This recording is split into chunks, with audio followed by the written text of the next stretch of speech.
नमस्कार, मैं हूं निहाली आपके साथ और आप देख रहे हैं राष्ट्रीय तक न्यूज। चलिए नजर डालते हैं आज की खबर की ओर। अमरावती जिले में लगातार बारिश और भारी बारिश से कपास, सोयाबीन और अन्य फसलों को भारी नुकसान हुआ और किसान बेहद परेशान हैं। इसी पृष्ठभूमि में भारतीय किसान यूनियन के नेता राकेश टिकैत और राष्ट्रीय समाज पार्टी के अध्यक्ष महादेव जानकर ने जिले के विभिन्न गांवों का दौरा किया और बांध पर जाकर किसानों से सीधा संवाद किया।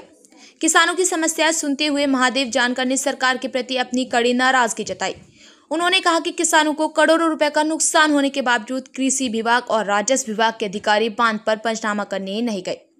उन्होंने आरोप लगाया कि सरकार किसानों की समस्याओं को गंभीरता से नहीं ले रही।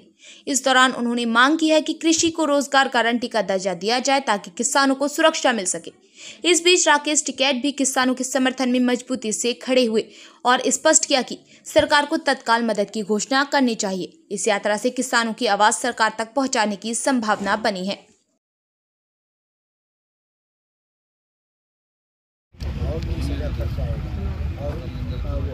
अभी नहीं है ये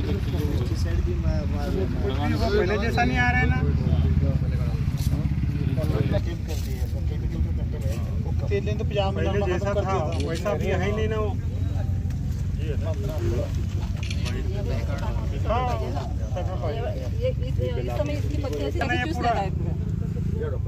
अच्छा दवाई छिड़के थे फिर नीचे बैठ जा।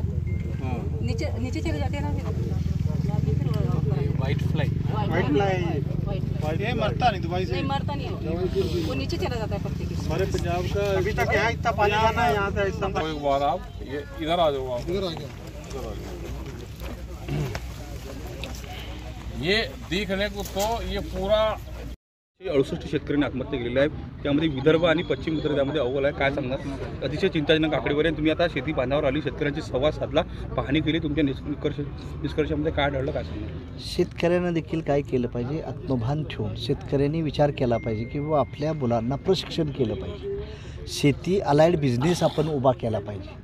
आज काय झालं आहे की सुलतानी म्हणजे नैसर्गिक देखील आपत्ती शेतकऱ्यावर यायला लागली आहे। आता ह्या शेतकऱ्याच्या रानात उभा राहिलो, त्यानं सांगितलं की एका एकरामध्ये 22,000 रुपये आताच खर्च आला आहे एका कपाशीच्या पिकाला आणि अजून 30,000 रुपये आहेत। म्हणजे एका एकराला 50,000 रुपये खर्च येणार आणि उत्पन्न किती निघणार? 49,000 रुपये।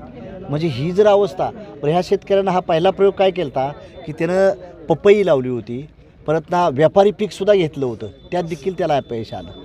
त्यामुळं राज्य सरकारनं केंद्र सरकारनं शेतकऱ्याला रोजगार हमीचा दर्जा दिला पाहिजे या शेतीला। म्हणजे त्याची बायको मुलगा तो तर कमीत कमी रोजगाराचे पैसे त्याला मिळतील किंवा सीड बीड आणि एक्सलंट फीड ह्याच्याबद्दलचा खर्च तरी निघेल। पण शेतकरी जिवंत राहायचा असेल तर तो पगार राज्य सरकारनं केला पाहिजे। आणि ह्या राज्य सरकारनं मतदानाच्या वेळेस फार मोठ्या वल्गना केला की आम्ही कर्जमाफी करू। कर्जमाफ 7-12 तर कोरा केलाच पाहिजे। पण तद्वतच हे पावसाळी संकट आलेलं आहे, दुष्काळ पडण्याची पावसाळी दुष्काळ जी पडलेला आहे ते शेतकऱ्याला मदत राज्य सरकारनं आणि केंद्र सरकारनं त्वरित दिली पाहिजे।